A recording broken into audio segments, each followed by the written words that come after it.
औज़ुबिल्लाहिमिनश्शैतानिर्रजीम बिस्मिल्लाहिर्रहमानिर्रहीम। अस्सलाम वालेकुम। कैसे हैं सब लोग? ठीक हैं? अच्छा बेटा, इम्यूनोलॉजी और सीरोलॉजी में आप लोगों को पढ़ा रहा हूँ। इसमें हमने इम्यूनिटी का इंट्रोडक्शन पढ़ा है प्रीवियस लेक्चर में कि इम्यूनिटी क्या होती है। अ स्टेट और condition of being immune is called immunity. कि जब किसी वायरस या किसी बैक्टीरिया के अगेंस्ट आपकी बॉडी क़ुव्वत मुदाफ़ियत रखती है तो उस कंडीशन को हम कहते हैं कि हम इम्यून हैं। ठीक है जी। और ये प्रोसेस जो है वो इम्यूनिटी कहलाता है। इसके साथ साथ ही हमने इम्यूनिटी की कुछ टाइप्स को डिस्कस किया था कि एक तो वो इम्यूनिटी है जो कि पैदाइशी होती है कि जब इंसान पैदा होता है तो उसके अंदर जो है मदर से प्लेसेंटा को क्रॉस करके या फिर जो मिल्क है वहाँ से कुछ एंटीबॉडीज़ जो हैं वो फीटस के अंदर आ जाती हैं और फीटस को प्रोटेक्शन प्रोवाइड करती हैं। वो थी इनर्ट इम्यूनिटी जो कि नॉन स्पेसिफिक थी। और दूसरी इम्यूनिटी जो है वो स्पेसिफिक होती है जो एक्वायर्ड इम्यूनिटी कहलाती है। तो एक्वायर्ड इम्यूनिटी इसलिए स्पेसिफिक होती है क्योंकि वो तब प्रोड्यूस होती है जब कोई एंटीजन आपकी बॉडी के अंदर जो है वो आता है, तो वो तब प्रोड्यूस होती है। तो जब कोई एंटीजन आपकी बॉडी में दाखिल होगा तो ज़ाहिर बात है उसके अगेंस्ट जो एंटीबॉडीज़ पैदा होंगी वो स्पेसिफिक होंगी उसी एंटीजन के लिए, लेकिन ये लंबे अरसे तक रहेंगी। आज हम जो चीज़ डिस्कस करेंगे वो है function of the immune system. Functions of the immune system. Immune system कैसे फंक्शंस करता है? तो जो मेन फंक्शन है इम्यून सिस्टम का, the main function of the immune system is to prevent और limit the infections by micro organisms such as bacteria, viruses, fungi, parasite, protozoa, worms वगैरह वगैरह। बेटा आज हम थोड़ा सा इस चीज़ को डिटेल में देखेंगे कि किस तरह से कोई वायरस या एंटीजन आपकी बॉडी के अंदर दाखिल होता है और किस तरह से उस वायरस या एंटीजन के अगेंस्ट जो है आपकी बॉडी काम करती है। मतलब कि किस तरह से वो प्रेजेंट किया जाता है, किस तरह से रिसेप्टर सेल उसको रिकॉग्नाइज करते हैं और किस तरह से जनाब उसके अगेंस्ट जो है वो फेगोसाइटोसिस का प्रोसेस जो है वो स्टार्ट किया जाता है। ये सारी चीज़ें आज हम डिस्कस करेंगे। Functions of the immune system में सबसे पहला फंक्शन अभी बताया गया है कि उसका जो पहला फंक्शन है कि कोई भी अगर इन्फेक्शन आपकी बॉडी के अंदर होता है या कोई भी इन्फेक्शियस पार्टिकल जिसमें वायरस हो सकते हैं, बैक्टीरिया, पैरासाइट्स या फंजाई, कोई भी चीज़ अगर आती है या अगर कोई चीज़ इंटरनली आपकी बॉडी में दाखिल होती है, मतलब कि आपकी बॉडी के अंदर अगर कोई ऐसा वायरस या बैक्टीरिया जो कि आपकी बॉडी के अंदर ही प्रोड्यूस होता है, मतलब कि इंटरनल एंटीजन भी अगर होता है तो उसको या तो उस चीज़ को ख़त्म कर देना, एलिमिनेट कर देना, या फिर उसको कम से कम करना, लिमिट कर देना। ठीक है जी। So first line of defence जो है मैंने कल भी आपको अर्ज़ किया था कि फ़र्स्ट लाइन ऑफ डिफेंस का मतलब ये होता है कि वो पहली चीज़ जो किसी भी बैक्टीरिया, वायरस या माइक्रो ऑर्गेनिजम्स के अगेंस्ट आपकी बॉडी को जो है वो खड़ा करती है, वो कहती है कि फर्स्ट लाइन ऑफ डिफेंस। तो first line of defence against the microorganisms is the intact skin and the mucous membrane. तो उसमें आपकी स्किन आ जाएगी और म्यूकस मेम्ब्रेन आ जाएगी। सारी बात है, पूरी बॉडी जो है जो आपकी पूरी बॉडी है उस पूरी बॉडी के जो है ऊपर स्किन की एक कवरिंग है, तो कोई इन्फेक्शियस पार्टिकल आपकी बॉडी के अंदर दाखिल नहीं हो सकता, एक चीज़। दूसरा है जी म्यूकस मेम्ब्रेन। देखें स्किन के अंदर ग्लैंड्स होते हैं, वायरस जो कि सीबम प्रोड्यूस करते हैं, सेबेशियस ग्लैंड्स या फिर स्वेट प्रोड्यूस करने वाले जो ग्लैंड्स हैं, तो ये चीज़ें भी सीबम या स्वेट या म्यूकस जो है ये क्या करता है कि इसमें हाइड्रोलाइटिक एंजाइम्स होते हैं और वो एंजाइम्स किसी भी पैथोजन को बॉडी के अंदर नहीं आने देते, बल्कि उस एंजाइम्स के ज़रिए उसी पैथोजन की डिग्रेडेशन करवा देते हैं। तो ये भी फर्स्ट लाइन ऑफ डिफेंस में आता है। उसके बाद है जी, अगर कोई माइक्रो ऑर्गेनिज़म ब्रीच करता है, तोड़ देता है फर्स्ट लाइन ऑफ डिफेंस को, या फर्स्ट लाइन ऑफ डिफेंस से जीत कर बॉडी के अंदर दाखिल हो जाता है, तो फिर जो इनेट आर्म है इम्यून सिस्टम का, सेकेंड लाइन ऑफ डिफेंस जिसको हम कहते हैं, वो अवेलेबल होगा उस चीज़ को डिस्ट्रॉय करने के लिए। Is it okay? सबसे पहले first line of defence skin और म्यूकस मेम्ब्रेन है। अगर उनसे बात नहीं बनी या फिर बैक्टीरिया या वायरस उस चीज़ को ब्रीच कर अंदर आ जाता है बॉडी के अंदर, तो फिर जो इन्नेट आर्म है इम्यूनिटी का, जो हमने पढ़ा है कि पैदाइशी जो इन्नेट आर्म है, जो नॉन स्पेसिफिक रिस्पॉन्स है, वो सेकेंड लाइन ऑफ डिफेंस है। तो फिर जो इन्नेट आर्म है इम्यून सिस्टम का, जो कि एक नॉन स्पेसिफिक रिस्पॉन्स है, वो शुरू हो जाएगा। ठीक है ना। So if the microorganisms breach this line and enter the body, then the innate arm of immune system, second line of defence जिसको हम कह रहे हैं, वो फिर अवेलेबल होगा टू डिस्ट्रॉय द इन्वेडर्स, क्योंकि वो नॉन स्पेसिफिक है और रेडी टू यूज़ होता है। और जैसे ही कोई माइक्रो ऑर्गेनिज्म बॉडी के अंदर आएगा तो वो दस्ती जनाब उसको डिस्ट्रॉय करने के लिए खड़ा हो जाएगा। सो हाई स्पेसिफिसिटी या high specific protection is provided by adaptive या एक्वायर्ड इम्यून सिस्टम।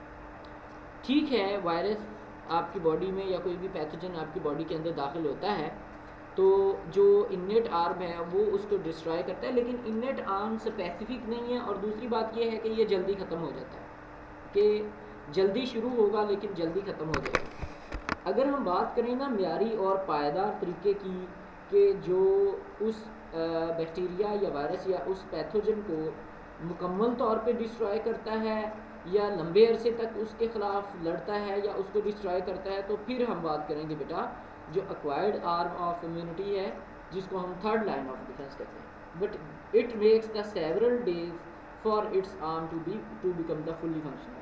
बात फिर वही आ जाती है कि जो इन्नेट है वो जल्दी शुरू हो जाएगा, इमीडिएट, और जल्दी ख़त्म हो जाएगा, लेकिन एक्वायर्ड आर्म जो है वो अगरचे देर से शुरू होगा लेकिन वो पायदार है, देर तक है। So two components of the adaptive arm are the cell mediated immunity and antibody mediated immunity. अब जो एक्वायर्ड आर्म है जिसको हम थर्ड लाइन ऑफ डिफेंस कहते हैं, उसके भी दो कंपोनेंट्स आ जाएंगे। So this two components of the adaptive arm are the cell mediated immunity और एंटीबॉडी मेडिएटेड इम्यूनिटी। तो एंटीबॉडी मेडिएटेड इम्यूनिटी को हम ह्यूमरल इम्यूनिटी भी कहते हैं। So humoral immunity and cell mediated immunity. Humoral immunity को एंटीबॉडी मेडिएटेड कहते हैं क्योंकि उसमें एंटीजन और एंटीबॉडीज इन्वॉल्व होते हैं। और सेल मेडिएटेड इम्यूनिटी में सेल्स इन्वॉल्व होते हैं जिसमें मैक्रोफेजेस हैं, लिम्फोसाइट्स हैं, नेचुरल किलर सेल्स हैं, और इसके साथ साथ जो है CD4 CD8 वगैरह ये सेल्स भी हैं। अब हम थोड़ा सा इनका फ़र्क देखेंगे यहाँ पे कि इन्नेट आर्म में और अडेप्टिव आर्म में क्या फ़र्क है। इन्नेट इम्यूनिटी में जो ह्यूमरल इम्यूनिटी है, देखिए बेटा यहाँ पर गौर करें, इन्नेट इम्यूनिटी में जो ह्यूमरल इम्यूनिटी है, इन्नेट इम्यूनिटी में जो ह्यूमरल आर्म ऑफ इम्यूनिटी है वो है कॉम्प्लीमेंट और न्यूट्रोफिल। बल्कि पैदाइशी तौर पर जो एंटीबॉडी मेडिएटेड इम्यूनिटी हमें मिलती है उसमें हमें कौन सी चीज़ें मिलती हैं, उसमें हमें मिलता है कॉम्प्लीमेंट और न्यूट्रोफिल्स। ठीक हो गया जी। जबकि अडेप्टिव में पैदाइशी तौर पे अडेप्टिव में एंटीबॉडी मेडिएटेड इम्यूनिटी जो है उसमें अडेप्टिव में कौन सी चीज़ें मिलती हैं, उसमें बेटा फिर आपको मिलेंगे टी सेल्स, एंटीबॉडीज़, ठीक है ना, सॉरी बी सेल्स और एंटीबॉडीज़, बीटा सेल, बर्सा और फेबरेसियस, ठीक है ना, बीटा सेल, बर्सा और फेबरेसियस से नाम लिया गया। तो सबसे पहले ये एक बर्ड के अंदर देखी गई थी, बी सेल जो कि एंटीबॉडीज़ प्रोड्यूस करते हैं। सो बी सेल्स एंटीबॉडीज़ आपको मिलेंगी जो प्लाज्मा सेल पर जो कि एंटीबॉडीज़ को कौन बनाएंगे, प्लाज्मा सेल्स। अच्छा जी, इन्नेट आर्म में जो सेल मेडिएटेड इम्यूनिटी आपको मिलेगी, देखें ना दो टाइप्स की इम्यूनिटी हैं। इन्नेट पैदाइशी होगी, पैदाइशी में आपको एंटीबॉडी में मेडिएटेड या ह्यूमरल इम्यूनिटी में कॉम्प्लीमेंट और न्यूट्रोफिल मिलेंगे, जबकि सेल मेडिएटेड इम्यूनिटी में आपको मैक्रोफेजेस और नेचुरल किलर सेल जो है ये मिलेंगे, ठीक है ना, नेचुरल किलर सेल्स और मैक्रोफेजेस।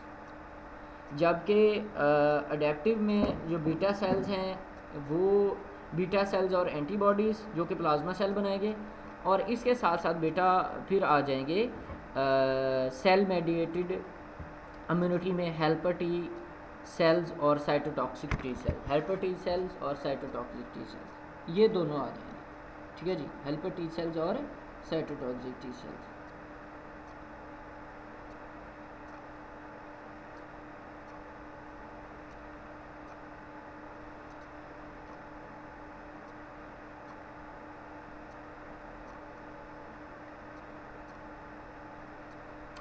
उसके बाद यहाँ पर एक टेबल मैंने यहाँ पर दिया हुआ है, ये ज़रा इसको ज़रा गौर से देखें।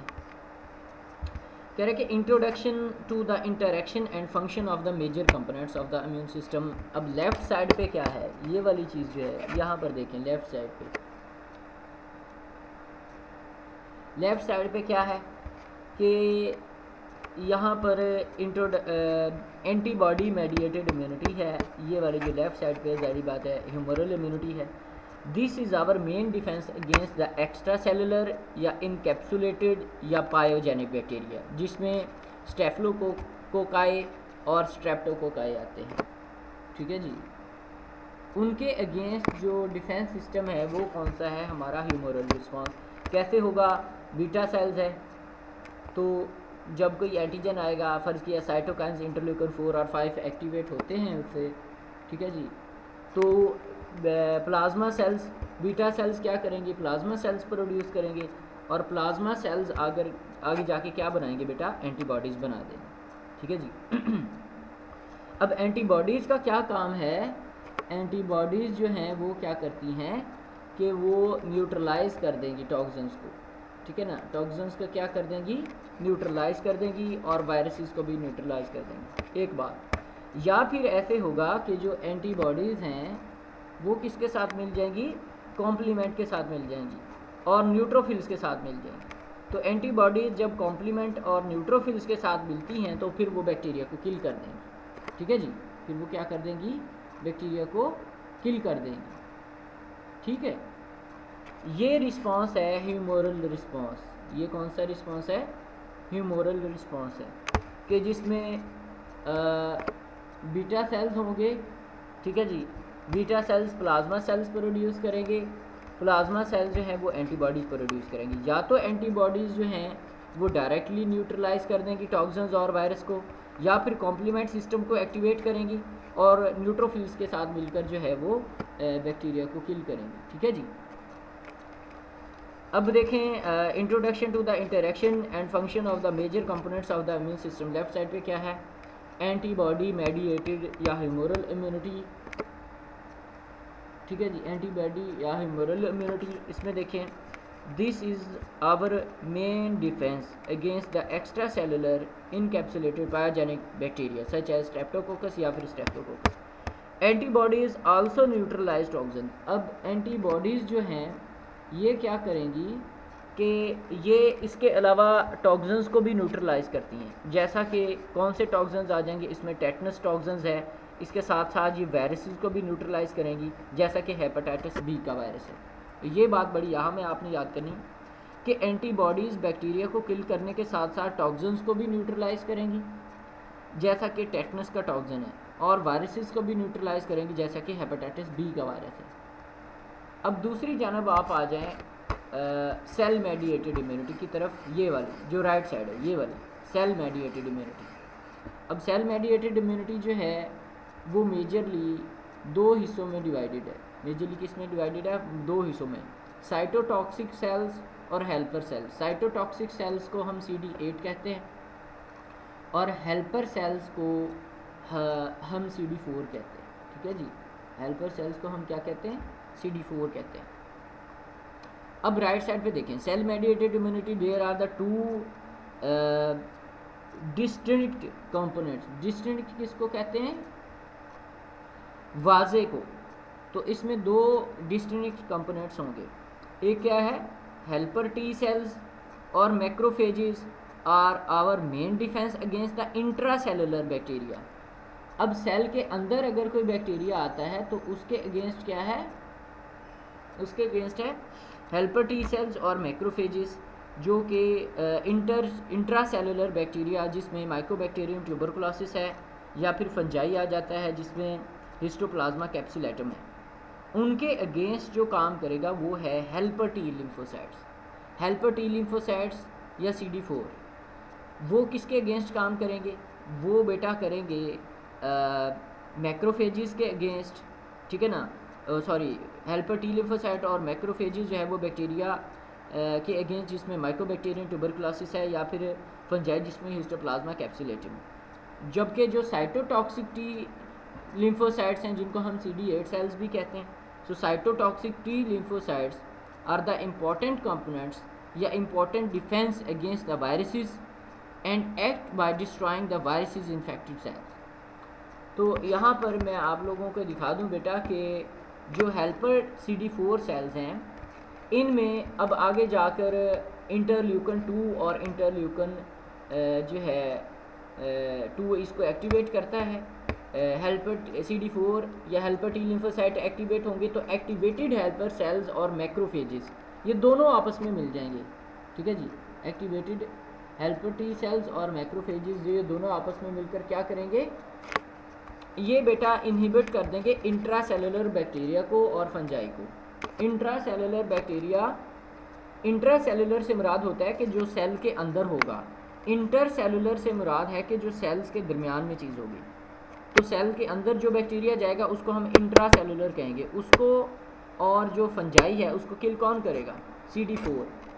जबकि जो दूसरी जानब है इंटरल्यूकन 2 से एक्टिवेट होने वाला जो साइटोटॉक्सिक CD8 लिम्फोसाइट है वो क्या करेगा?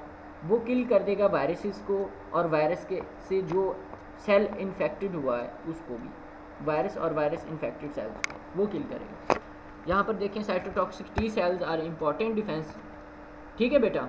सो cytotoxic T cells are important defence against the viruses and act by destroying the virus infected cells. ये बात है। उसके बाद जनाब साहब आप ये देखें कि cell mediated arm consist primarily, cell mediated arm आमतौर पर किसके ऊपर मुश्तमिल होता है? टी लिम्फोसाइट्स के ऊपर, जिसमें हेल्पर टी लिम्फोसाइट्स और साइटोटॉक्सिक टी लिम्फोसाइट्स हैं। जबकि एंटीबॉडी मेडिएटेड आर्म किसके ऊपर मुश्तमिल होगा? एंटीबॉडीज़ के ऊपर। अब एंटीबॉडीज़ को हम इम्यूनोग्लोबुलिन्स कहते हैं और एंटीजेंस को क्या कहते हैं? हम कहते हैं immunogens. So it is consist of cell mediated या प्राइमरी टी लिम्फोसाइट्स, इसमें हेल्पर टी लिम्फोसाइट्स और साइटोटॉक्सिक टी लिम्फोसाइट्स आ जाएंगे। जबकि जो एंटीबॉडी मेडिएटेड है वो मुश्तमिल होगा बेटा इम्यूनोग्लोबुलिन्स के ऊपर और बी लिम्फोसाइट्स के ऊपर, जिनको हम प्लाज्मा सेल्स कहते हैं। उसके बाद आएंगे the main functions of antibodies. वो कौन कौन से? पहला जो फंक्शन है एंटीबॉडी का बेटा वो ये है कि they are here to neutralize the toxins and viruses. They neutralize toxins and viruses, वो टॉक्सिन्स को और वायरसेस को क्या कर देंगे? न्यूट्रलाइज कर देंगे। और दूसरा क्या है? बैक्टीरिया को ऑप्सोनाइज करेंगे, ठीक है ना, मेकिंग देम ईजियर टू फैगोसाइटोस। अब न्यूट्रलाइज से क्या मुराद है? कि उसको ख़त्म कर देना। और ऑप्सोनाइज से क्या मुराद है? Opsonization is a process by which immunoglobulin IgG antibody and the C3b component of the complement enhances the phagocytosis। Opsonization में ये होगा कि इम्यूनोग्लोबुलिन IgG एंटीबॉडी और C3b कंपोनेंट जो है वो क्या करेगा? कॉम्प्लीमेंट सिस्टम का जो IgG एंटीबॉडी और C3b कंपोनेंट है कॉम्प्लीमेंट सिस्टम का, वो फैगोसाइटोसिस को क्या कर देगा? बढ़ा देगा। So cell mediated immunity on the other hand, cell mediated immunity दूसरी जानब क्या करती है? इनहिबिट करती है माइक्रो ऑर्गेनिजम्स को, जिसमें फंजाई आ जाते हैं, पैरासाइट्स हैं और कुछ इंट्रासेलुलर बैक्टीरिया हैं जिसमें माइकोबैक्टीरियम ट्यूबरकुलोसिस आ जाता है। सेल मेडिएटेड इम्यूनिटी क्या करेगी? इनहिबिट कर देगी ऑर्गेनिजम्स को जिसमें फंजाई होंगे, पैरासाइट्स होंगे और कुछ ख़ास किस्म के इंट्रासेलुलर बैक्टीरिया जिसमें माइकोबैक्टीरियम ट्यूबरकुलोसिस।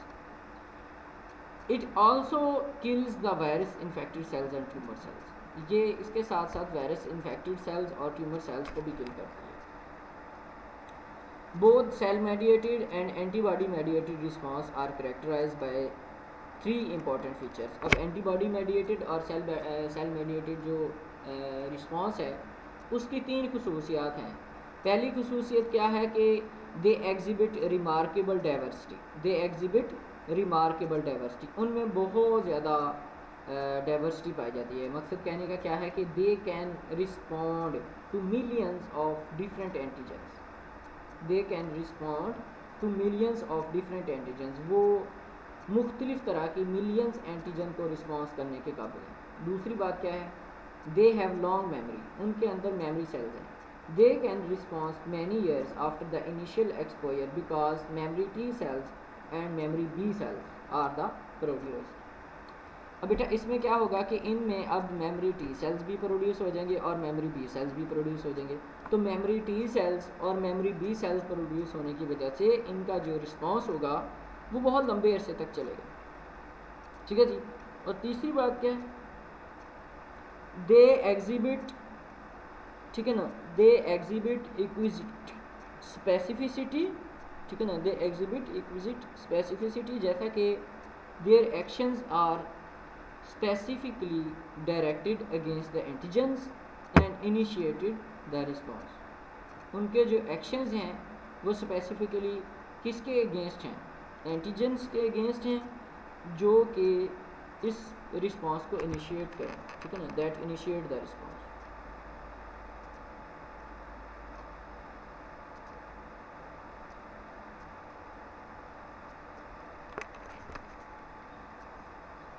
अब यहाँ पर आप देखें major functions of T cells and B cells. Antibody mediated या बी सेल्स और सेल मेडिएटेड इम्यूनिटी जो है वो टी सेल्स है। इसमें क्या होगा कि होस्ट डिफेंस अगेंस्ट इन्फेक्शन, ये होस्ट को डिफेंस देगा इन्फेक्शन के अगेंस्ट, ऑप्शनाइज करेगा बैक्टीरिया को, न्यूट्रलाइज करेगा टॉक्सिन्स को और वायरसेस। इसके अलावा ये एलर्जी प्रोड्यूस करेगा जिसको हम हाइपर सेंसिटिविटी कहते हैं, और इसके साथ साथ ये बुखार है, फीवर या फिर एनाफिलैक्टिक शॉक जो है ये प्रोड्यूस कर सकता है। और साथ साथ जो है ये ऑटो इम्यूनिटी को इंड्यूस करेगा। ऑटो इम्यूनिटी से क्या मुराद है, ऑटो इम्यूनिटी से मुराद ये है कि जब आपकी बॉडी के अपने ज़ाती सेल्स को ही as a foreign cells consider करके उसके अगेंस्ट जो है वो काम करना शुरू कर दे या उसके अगेंस्ट जो है वो खड़ी हो जाए आपकी बॉडी, तो उसको कहते हैं auto immunity. Self destroying system, ठीक है ना, जो कि आपकी बॉडी को ही डिस्ट्रॉय कर रहा है, ऐसा सिस्टम जो कि आपकी बॉडी को ही डिस्ट्रॉय कर रहा है वो कहलाएगा ऑटो इम्यूनिटी। जबकि सेल मेडिएटेड टी सेल्स जो हैं वो क्या करेंगे, host defence against the infection specially the Mycobacterium, tuberculosis, fungi and virus infected cells, ठीक है ना, वो क्या करेंगे, होस्ट डिफेंस देंगे इन्फेक्शन के अगेंस्ट जिसमें ट्यूबरकुलोसिस है, फंजाई है या वायरस इन्फेक्टेड सेल्स है। इसके साथ साथ एलर्जी है, एलर्जी में बेटा हाइपर सेंसिटिविटी रिएक्शन है, ये भी काज करवाएंगे। और ग्राफ्ट एंटीट्यूमर रिजेक्शन करवाएंगे। ग्राफ्ट एंटीट्यूमर रिजेक्शन से क्या मुराद है बेटा कि अगर आपकी बॉडी में कोई दूसरा ऑर्गन ट्रांसप्लांट होता है, फ़र्ज़ करें किडनी ट्रांसप्लांट करवाते हैं या लिवर ट्रांसप्लांट करवाते हैं, तो जो नया ट्रांसप्लांटेड ऑर्गन आएगा या टिश्यू आएगा आपकी बॉडी में, तो आपकी बॉडी उस टिश्यू या उस ऑर्गन को भी फॉरेन कंसीडर करेगी,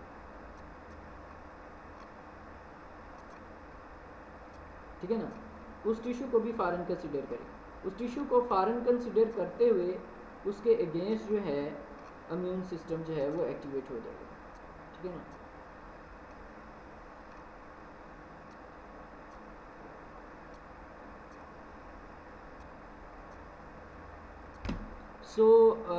इसको कहते हैं ग्राफ्ट एंड ट्यूमर रिजेक्शन। उसके बाद आ जाएगा regulation of antibody response, help and suppression, ठीक है ना। एंटीबॉडी रिस्पॉन्स को रेगुलेट करेगी, या तो एंटीबॉडी रिस्पॉन्स को बढ़ाएगी जिसको कहते हैं एंटीबॉडी रिस्पॉन्स की हेल्प, या फिर उसको कम कर देगी जिसको कहते हैं कि एंटीबॉडी रिस्पॉन्स सप्रेशन। ये दो तरह के काम। नेक्स्ट आ जाएगा specificity of the immune system. Specificity से क्या मुराद है कि मखसूसियत।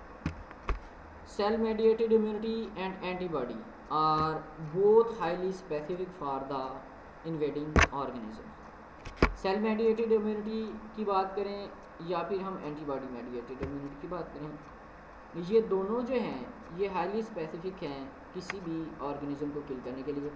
Process by which these host defence originate, वो प्रोसेस जिसमें ये जो होस्ट डिफेंस मैकेनिज्म है ये शुरू होता है, इसको वो कहता है कि can be summarised by the 3 actions. इसको हम 3 एक्शंस के ज़रिए समराइज़ कर सकते हैं, जैसा कि the recognition of the foreign organisms को पहचानना by specific immune cells, specific किस्म के इम्यून सेल्स के ज़रिए। और इसके साथ साथ दूसरा क्या आ जाएगा, the activation of these immune cells to response the specific response. अब पहली बात है उस इम्यून सेल्स को रिकग्नाइज करना, मतलब कि जो इम्यून सेल्स हैं उनको रिकग्नाइज करना है कि वो कौन से सेल्स हैं इम्यून सेल्स। और सेकंड इसमें क्या है कि उसकी एक्टिवेशन है इम्यून सेल्स की, ताकि स्पेसिफिक रिस्पांस प्रोड्यूस कर सकें, एंटीबॉडीज़ प्रोड्यूस कर सकें।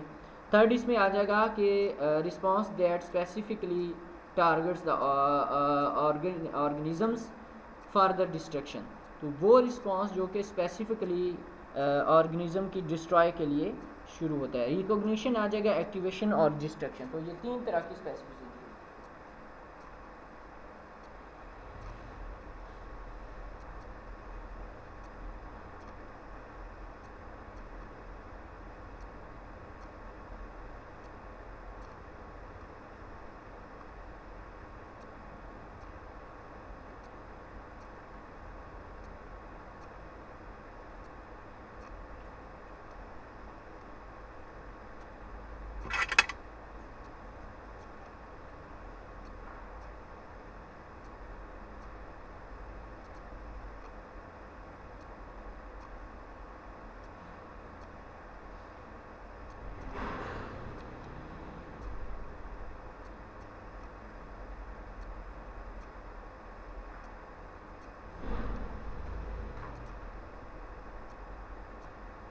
अच्छा जी, स्पेसिफिसिटी में सबसे पहले आ जाएगा रिकॉग्निशन और उसके बाद आ जाएगा एक्टिवेशन और फिर टारगेट करना। अब सेल मेडिएटेड इम्यूनिटी है सेल मेडिएटेड इम्यूनिटी में देखें, सपोज माइकोबैक्टीरियम ट्यूबरकुलोसिस जो है वो इंटर होता है बॉडी के अंदर, इसको इंजेस्ट करेंगे मैक्रोफेजेस। सबसे पहले उसको इंजेस्ट कौन करेगा, macrophages. So bacterium is broken down, वो बैक्टीरियम जो है वो टूट जाएगा, and fragments of it called the antigens. जब वो माइकोबैक्टीरियम जो है वो टूटेगा और उसके जो फ्रेगमेंट्स हैं जिनको हम एंटीजन कहते हैं, वो फ्रेगमेंट्स अब एंटीजन कहलाएंगे या उनको हम एपिटोप्स कहते हैं। वो अपीयर किसकी सरफेस के ऊपर होंगे, मैक्रोफेजिस की सरफेस के ऊपर। मैक्रोफेजिस की सरफेस के, देखो बेटा, जब भी फ़र्ज़ करें हम माइकोबैक्टीरियम ट्यूबरकुलोसिस की एग्जांपल लेते हैं, तो माइकोबैक्टीरियम जब होस्ट के अंदर दाखिल होगा तो होस्ट के अंदर जो मैक्रोफेजेस हैं वो उस माइकोबैक्टीरियम को खा लेंगे, और होस्ट जो है उसमें जो मैक्रोफेजेस हैं उनमें जो है जो मैक्रोफेजेस के अंदर है क्लास 2 मेजर हिस्टोकम्पैटिबिलिटी कॉम्प्लेक्स, मतलब कि इसको क्लास 2 MHC कहते हैं। इन प्रोटीन्स की एसोसिएशन के साथ वो जो एपिटोप्स हैं जिसको हम एंटीजेंस कहते हैं, वो उस बैक्टीरिया के ज़ाहिर हो जाएंगे मैक्रोफेजेस की सरफेस के ऊपर। इसको आप इस तरह से कंसीडर करें कि अगर आप कोई चीज़ शॉपर में डालते हैं जो कि नुकीली है, तो वो नोक्स जो हैं उसके वो शॉपर को फाड़ कर बाहर निकल आएंगे। जैसे कोई बर्फ़ आप शॉपर में डालते हैं या कोई ऐसी चीज़ जो नोकदार है, तो शॉपर को फाड़ के वो बाहर निकल आती है। तो शॉपर को आप क्या कंसीडर करो, इसको आप मैक्रोफेजेस कंसीडर करो, और जो वो नोक नज़र आ रही है वो अब एंटीजेंस हैं, ठीक है ना, जिसको हम एपिटोप्स कहते हैं। और वो किसकी एसोसिएशन से नज़र आ रहे होते हैं, वो क्लास 2 मेजर हिस्टोकम्पैटिबिलिटी कॉम्प्लेक्स के ज़रिए नज़र आ रहे होते हैं। So antigen class 2 major histocompatibility complex protein complex interacts with the antigen specific receptor. अब वो एंटीजन्स तो जाहिर हो गए हैं जिनको हम एपिटोप्स कहते हैं, फिर एंटीजन स्पेसिफिक रिसेप्टर्स कहाँ पर ज़ाहिर होंगे, on the surface of the helper T lymphocytes. अब उन एंटीजन्स के लिए जो एंटीजन रिसेप्टर्स हैं वो किन की सरफेस के ऊपर हैं, टी लिम्फोसाइट्स की सरफेस के ऊपर, और एंटीजन किन की सरफेस के ऊपर हैं, वो हैं मैक्रोफेजेस के सरफेस के ऊपर। अब क्या होगा, एक्टिवेशन होगी और कॉलोनाइजेशन हो जाएगी ठीक है ना।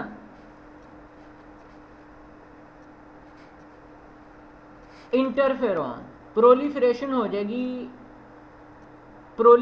जाएगी activation and clonal proliferation of this antigen specific helper T cells occurs as a result of the production of the interleukin. इसके साथ ही इंटरल्यूकन्स प्रोड्यूस हो जाएंगे। तो most important of which interleukin 2, जिसको हम टी सेल ग्रोथ फैक्टर भी कहते हैं, या फिर उसके साथ साथ इंटरल्यूकन 2 और गैमा इंटरफेरॉन प्रोड्यूस होंगे। ठीक है जी। So these activate the helper T lymphocytes cells aided by activated macrophages, mediate one of the important components of the cellular immunity by the delayed hypersensitivity reaction specifically against the Mycobacterium tuberculosis. So these activated T cells aided by the activated macrophages mediate one of the important component of the cellular immunity like delayed hypersensitivity reaction specifically against the Mycobacterium tuberculosis. Next इसमें है cytotoxic या cytolytic T lymphocytes are specific effectors of the cell immune response particularly against the virus infected cells. So cytotoxic या cytolytic T lymphocytes are also specific effectors, उनके पास भी specific receptors हैं। किसके लिए? सेलुलर इम्यून रिस्पॉन्स के लिए, खासतौर पे वायरस इन्फेक्टेड सेल्स के लिए। तो virus envelope glycoprotein appear on the surface. अच्छा अभी इस चीज़ को पहले भी समझ लो आप लोग। ये देखें, सपोज अब यहाँ पर वायरस आता है, वायरस एज अ इम्यूनोजन या एंटीजन काम करेगा। तो अब एंटीजन प्रेजेंटिंग सेल क्या करेगा? एंटीजन प्रेजेंटिंग सेल कौन से हैं? मैक्रोफेजेस हैं या फिर डेंड्राइटिक्स हैं? वो एंटीजन इस मैक्रोफेजेस या डेंड्राइटिक सेल के अंदर आ जाएगा, जिसको हम एपीसी कहते हैं या एंटीजन प्रेजेंटिंग सेल कहते हैं। अब एंटीजन प्रेजेंटिंग सेल के अंदर मौजूद हैं class 2 major histocompatibility complex proteins. तो वो एंटीजन क्लास 2 एमएससी प्रोटीन के ज़रिए जाहिर हो जाएंगी ऑन द सरफेस ऑफ एपीसीज या एंटीजन प्रेजेंटिंग सेल्स। अब वो एंटीजन प्रेजेंटिंग सेल जो है वो एक्टिवेट हो चुका है। तो एक्टिवेटेड एंटीजन प्रेजेंटिंग सेल क्या करेगा? अब एक और सेल है हेल्पर टी लिम्फोसाइट, जिसको हम CD4 कह रहे हैं। CD4 की सरफेस के ऊपर अब उस स्पेसिफिक एंटीजन के लिए एंटीजन रिसेप्टर मौजूद हैं, जिसको कहते हैं कि TCR, टी सेल रिसेप्टर। क्या कहते हैं? TCR, T cell receptor. अब एपीसीज के अंदर ये जो नज़र आ रही है ये है बेटा क्लास 2 एमएससी प्रोटीन, और ये जो ब्लैक वाली चीज़ है ये है उस वायरस का एपिटोप या एंटीजन। अब ये जो हेल्पर टी लिम्फोसाइट है इसकी सरफेस के ऊपर रिसेप्टर है, बिल्कुल उसी एंटीजन के लिए रिसेप्टर है। तो ये हेल्पर टी लिम्फोसाइट जाकर इस एंटीजन के साथ जुड़ जाएगा on the surface of APCs. So APCs and helper T lymphocytes are joined together by antigen and antibodies. So इससे क्या होगा? एक्टिवेशन हो जाएगी। जैसे ही हेल्पर टी लिम्फोसाइट जाकर एंटीजन की सरफेस के ऊपर अटैच हो जाएगा तो एक्टिवेट हो जाएगा helper T lymphocyte. Activated helper T lymphocytes फिर क्या करेगा बेटा? वो फिर इंटरल्यूकन 2 रिलीज़ करेगा, इंटरल्यूकन 4, 5 और इसके बाद गैमा इंटरफेरॉन्स वो रिलीज़ करेगा। अब यहाँ पर दो चीज़ें हो सकती हैं, या तो बीटा सेल्स जो हैं वो एक्टिवेट हो जाएं। जब बीटा सेल्स एक्टिवेट होंगे तो बीटा सेल्स क्या करेंगे? उनकी सरफेस के ऊपर एंटीबॉडीज़ प्रोड्यूस होंगी। वो एंटीबॉडीज़ क्या करेंगी? लाइक IgG या IgM है, मोनोरिसेप्टर्स, वो वायरस को किल कर देंगी। या एक तरह से वो वायरस को किल कैसे करेंगी? वो वायरस को किल इस तरह से करेंगी कि बी सेल्स डिफ्रेंशिएट हो जाएंगे प्लाज्मा सेल्स के अंदर, और प्लाज्मा सेल्स मज़ीद एंटीबॉडीज़ प्रोड्यूस करेंगे और वो एंटीबॉडीज़ उस एंटीजन को डिस्ट्रॉय करेंगी। या दूसरी जानब फिर इसके जो बीटा सेल है इसके मेमोरी सेल्स भी बन जाएंगे। तो मेमोरी सेल्स का क्या फ़ायदा होगा कि ये जो एंटीजन जिसकी वजह से ये एंटीबॉडीज़ प्रोड्यूस हुई हैं, वो अगर नेक्स्ट टाइम कभी अटैक करता है बॉडी के ऊपर, तो वो antibodies as soon as possible पहले एक्सपोजर की निस्बत बड़ी जल्दी से उसको किल कर देंगे। एक बात तो ये है। दूसरी बात क्या है कि एक्टिवेटेड जो टी सेल्स है ये इंटरल्यूकन 2 रिलीज़ करेगा, CD4। अब या तो ये होगा कि टी सेल रिसेप्टर के साथ CD4 मेमोरी सेल्स बन जाएं। अगर ये नहीं बनते तो फिर क्या होगा? एक्टिवेशन हो जाएगी टी सेल्स की। इंटरल्यूकन 2 के लिए भी फिर रिसेप्टर आ जाएंगे। तो इंटरल्यूकन 2 के लिए जो रिसेप्टर होंगे वो किसको एक्टिवेट कर देंगे, क्लास 1 एमएससी प्रोटीन को। और क्लास 1 एमएससी प्रोटीन जो है वो एक्टिवेट होगी और सेल की डेथ करवा देगी, या फिर उससे भी मेमोरी सेल्स बन जाएंगे। इसको ज़रा आप हम पढ़ते हैं। यहाँ पर activated and clonal proliferation of this antigen specific helper T cells occur as a result of production of the interleukin. The most important is interleukin 2 या फिर growth factor या फिर gamma interferon. So these activated helper T lymphocyte aided by the activated macrophages mediate one of the important components of the cell mediated immunity या delayed hypersensitivity rate. दूसरी जानब क्या है, ये वाले अभी हमने जो बात की है, हमने यहाँ तक बात की है, यहाँ तक। अब हम इससे आगे साइटोटॉक्सिक टी लिम्फोसाइट्स की कहानी पढ़ें। Cytotoxic T lymphocyte are also specific effector for the cellular immune response particularly against the virus infected cells, particularly against the virus infected cells. ठीक है जी। Viral envelope glycoprotein appear on the surface of infected cells in association with the class 1 MSC protein. किसकी association के साथ appear होंगी, class 1 MSC protein की association के साथ। So a cytotoxic T lymphocyte binds via the antigen presenting antigen specific receptors the viral antigen MSC class 1 protein complex, और ये stimulate कर देगा into a clone of cells by the interleukin 2 produced by the helper T lymphocytes. So these cytotoxic T lymphocytes specifically kill the influenza virus infected cells and not cells infected by the other viruses. ये दूसरे viruses से जो infected cells हैं उनको किल नहीं करेंगे, बल्कि किसको किल करेंगे, इन्फ्लुएंजा वायरस। ठीक है जी। So these cytotoxic T cells specifically kill the influenza virus infected cells and not the other cells by recognize the viral antigen class 1 MSC protein complex on the surface of the releasing perforins that destroy the membrane of the infected cell. Next है जी antibody mediated. Antibody mediated synthesis typically involve the cooperation of the three cells: antigen presenting cells APCs, जिसमें dendritic cells और macrophages हैं, helper T lymphocytes and B lymphocytes। जारी बात है बेटा, मैंने अभी आपको बताया है कि ये देखें एंटीबॉडीज़ कहाँ पर प्रोड्यूस हो रही हैं, in association with B lymphocytes. ठीक है जी, हेल्पर टी लिम्फोसाइट्स और एंटीजन प्रेजेंटिंग सेल, तो इन तीनों की एसोसिएशन से एंटीबॉडी मेडिएटेड इम्यूनिटी आएगी। So after processing the antigen presenting cell, fragments of antigen appear on the surface of the cells in association with MHC2 protein. The antigen class 2 MSC protein complex bind to the surface of the helper T lymphocytes and activate them. So interleukin 2, interleukin 4 and 5 activate. Then these interleukin activate the beta cells to produce the antibodies specific for these antigens. So activated beta cells proliferate and differentiate to form the many of the plasma cells that secrete the large amount of the immunoglobulins or antibodies. Although the antibody formation usually involves the helper T lymphocytes, certain antigens like the bacterial polysaccarides can activate the beta cell directly without the help of the T lymphocytes, and also called the T cells independent antigens.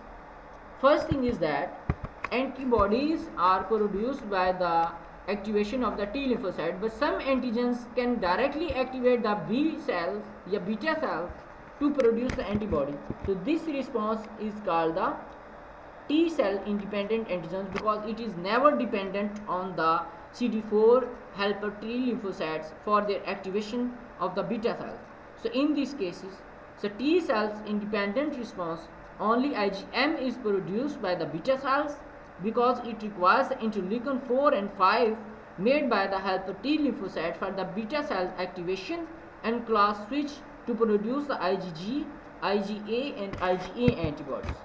So you can see that here is the antibody mediated response. The body contains the millions of beta cells located in the lymphocytes of the tissues.